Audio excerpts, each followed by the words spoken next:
Граѓанските здруженија и невладините да може да предлагаат кандидати за градоначалници и да поднесуваат советнички листи со собрани потписи во зависност од бројот на гласачи низ општините.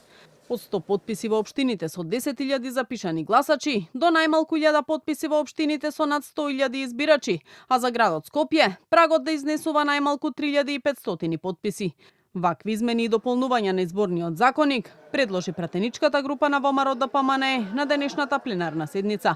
Координаторот Мицевски порача дека со ваквите измени се бришаат двете одредби кои ги уки на Уставниот суд. Се дава фер шанса во согласност од големината на општината, во зависност од големината на општината да се соберат одреден број на потписи кои што се потребни.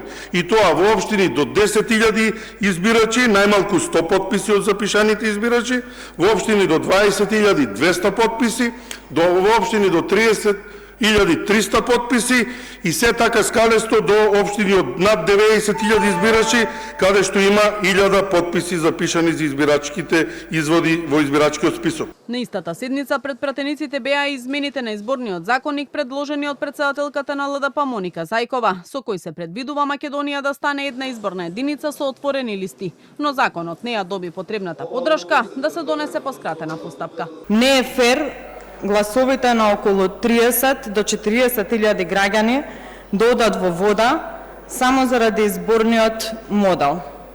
Ова не е само политичка неправда, туку и уставна повреда на начелото за еднаквост на гласот. Претходно премиерот Мицкоски уште еднаш потенцираше дека за ВМРО ДПМНЕ е прифатливо Македонија да биде една изборна единица, но и диаспората да може да гласа. Нема поголемо демократско право од тоа диаспората да учествува во изборен процес, се разбира во рамките на парламентарните и претседателски избори. Еве, ние сме за тоа да имаме една изборна единица.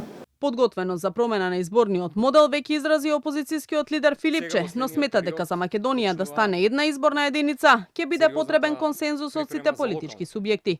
Партиите од албанскиот блок пак засега немаат јасен став околу ова прашање. Нов обид за промена на изборниот модел ќе има и откако предлогот на Павле Трајанов ќе се најде пред пратениците, но останува неизвестно дали тој ќе биде поддржан и покрај најавената подготвеност и од ВМРО ДПМНЕ и од СДСМ за воведување на една изборна единица.